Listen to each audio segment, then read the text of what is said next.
Hello again, everyone.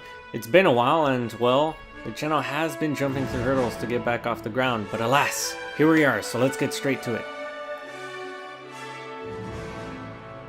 Remember the good old days when you could go into the store of your choice, buy a full game the day it came out, and enjoy the whole thing without shelling out extra money just to enjoy the complete experience? Yeah, it feels like it's been a while. So, for all you young gamers out there, picture this. You hear about an awesome new game coming out soon, so you get excited and save up your money. Then, it comes out and you show up day one and buy yourself a copy, and then, you play it. Yeah, now this seems pretty straightforward, right? Lucid, what's your point? Well, AAA games don't seem to remember this ever happening. You see, as far as the game publishers are concerned, you like to buy your games before you know anything about them aside from the teaser trailer.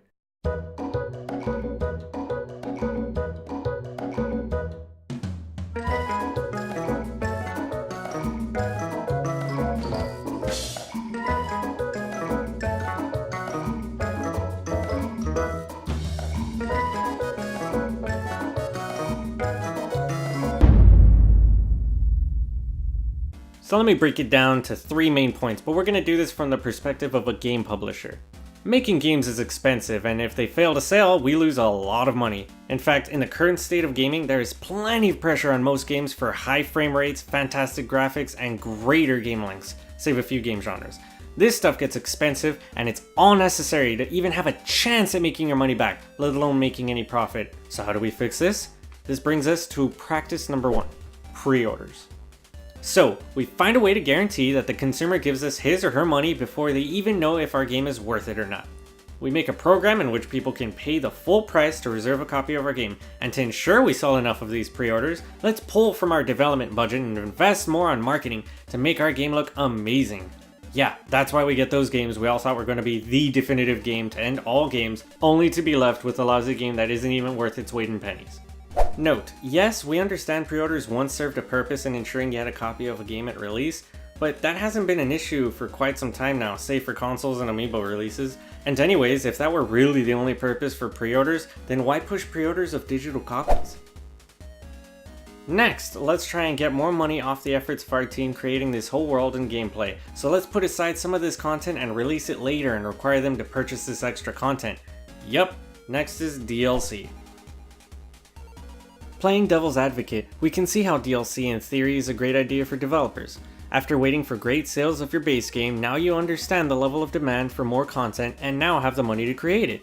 And on top of that, creating DLC can increase a game's longevity, which leads to more money. But there are developers who do not follow that logic. Instead of waiting for more time after the game releases to create extra content, they are creating it before the game even releases, which puts into question how much of the DLC could have just been part of the base game in the first place, and how much of their team, which could have been working on polishing and refining the base game, were instead working on getting more money out of your wallet.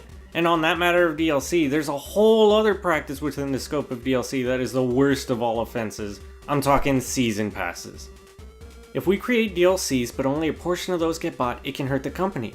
What if we make plenty of DLC but people don't like some of them? What's the point of developing 5 DLCs if people will only pay for 2 of them or so?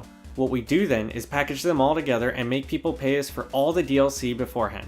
We can offer it for less than all the DLCs at full price, but more than what we expect people to pay if they only bought the DLCs they wanted, and we can sell it for the price of another full game. And we can use the same trick we used for the original game and allow them to pre-order the DLC before they even know what it is. I mean, Call of Duty and Battlefield get away with it. People drop $60 for the promise of DLC even though they don't even know what the first one released will have. That way we can ensure we get more money and use that to develop the DLC we have yet to even make.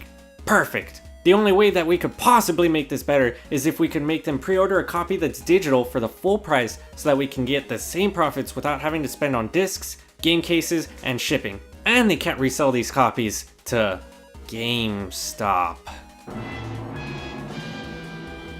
Guys, don't pre-order games or else you'll incentivize publishers to worry more about marketing rather than the gameplay itself.